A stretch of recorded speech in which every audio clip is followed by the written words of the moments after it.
मंथन आवश्यक है, तब वास्तव में वे यह कह रहे थे कि अपने गुणों और अवगुणों को जानने के लिए जीवन और मन का मंथन आवश्यक है। श्री नारायण का यह कथन आज भी उतना ही सार्थक है जितना कल था। इस मंथन के लिए विरोधियों की भी सहायता लेनी पड़े तो उससे कोई संकोच नहीं करना चाहिए, बल्कि विरोधियों के विचारों को हमें सार्थकता के रूप में देखना चाहिए। आज हम लोग यहाँ समुद्र मंथन की इस दिव्य लीला का दर्शन करेंगे।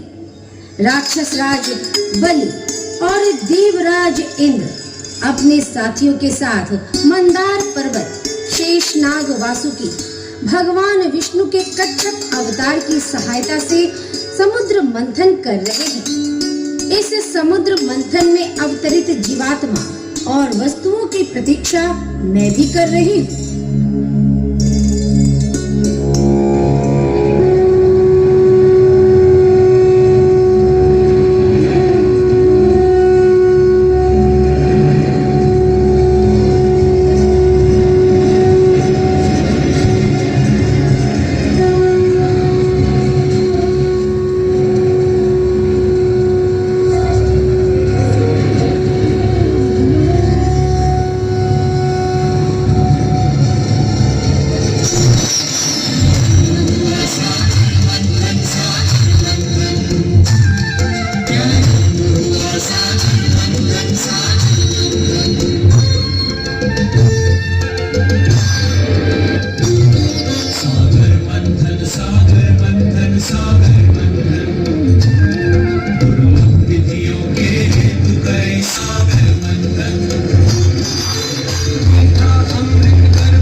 कौन है जिसके तेज से समस्त संसार जगमगा उठा है और मैं अपनी आंखों से इसे स्पष्ट नहीं देख पा रहा।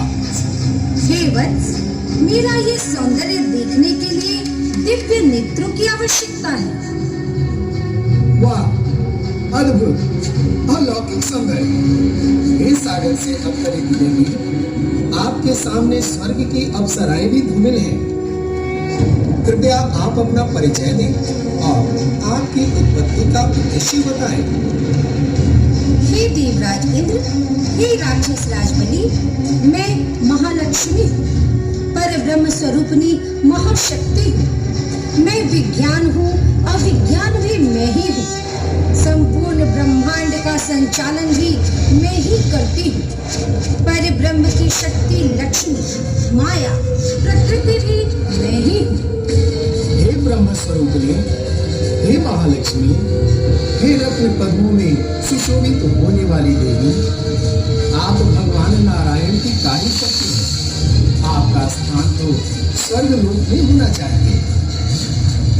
हे इंद्र, यद्यपि मेरा उद्भव नाना रूप में होता है, मैं ही स्वर मंगला, चंडिका, अष्टभुजा, काली, प्राणचरिता, अन्नपूर्णा, वन दुर्गा के रूप में सर्वत्र व्याप्त हूँ।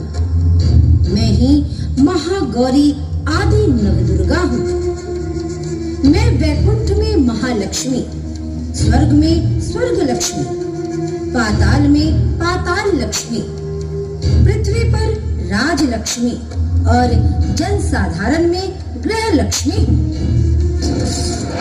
हे रूप सुंदरी, मैं चाहता हूँ कि तुम्हारा निवास असुर लोक पर ही रहे,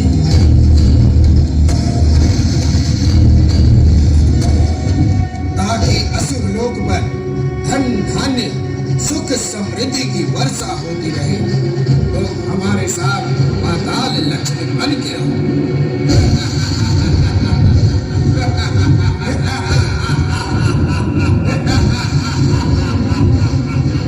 हे असुराधुरी, तुम अपने जीवा को अपने नियंत्रण में रखो। लक्ष्मी स्वर्ग लक्ष्मी बनकर रहेगी।